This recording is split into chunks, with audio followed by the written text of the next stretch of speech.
This is a 5-point perceived effort isometric scale. On this 5-point effort scale, okay, what I've got, obviously you can see level 1 through level 5, hopefully that's clear enough, but level 5 is your max effort in an isometric. So it's everything you've got. Level 4 is 75% of everything you've got. So that's 75% of maximal voluntary isometric contraction. Level 3 is 50% of your max. Level 2 is 25% of your max, and level 1 is 5% of your max. The reason why that's 5% and not 0 is because I actually, on a scale of effort, even though it's incredibly low effort, there is some, even if it's minuscule, trace, whatever you want to call it. So that's why that's so low, but that's why that's 5%. But I will put a time signature on each level of effort or in the intervals between each level of effort. So the 3 ways that I'm going to show through exercises in the upcoming videos are what I call stepwise fashion, rampwise fashion, and pulse-wise fashion. Now, stepwise fashion, if you can kind of picture this, a stepwise, just like a staircase, okay, steps are effectively, you have 0 over here, we're going to be participating at level 1, okay, for a certain amount of time, and then when we're going to step up to level 2 and participate at level 2 for a certain amount of time, step up to level 3, up to level 4, and so on and so forth. So that's stepwise fashion, okay? So what you're doing is you're participating at that particular level of effort for a certain period of time and maintaining it.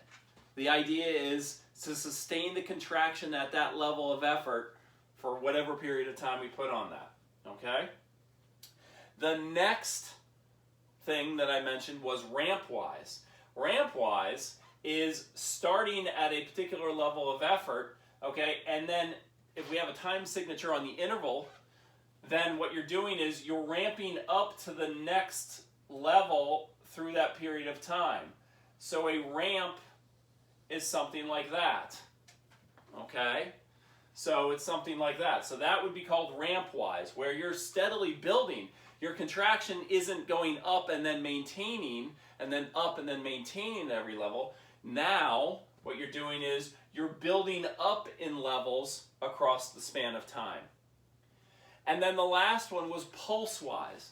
Now, pulse-wise is similar to stepwise insofar as you're going to maintain the same level, but instead of actually maintaining the contraction for a period of time, it's a very short period of time, a split second on each second. If I'm for the purpose of this, let's just say 60. We set a metronome for 60 beats a second. Then what I might have somebody do is I might have them contract very briefly for a split second on each beat. So let's just say I had at level 1, I said let's do 10 contractions at level 1. It's going to be 10 contractions, split second contractions, on each second up to 10 seconds. So it would be pulse at level 1, pulse at level 1, pulse at level 1, pulse at level 1, so on and so forth. And then we might go up to pulse at level 2, pulse at level 2, pulse, keeping the same pulse per minute, so to speak. Okay? So this is the isometric scale of effort, okay? And this is kind of going to be the guide that I'm going to show with the next coming videos. There are many different ways that you can use this.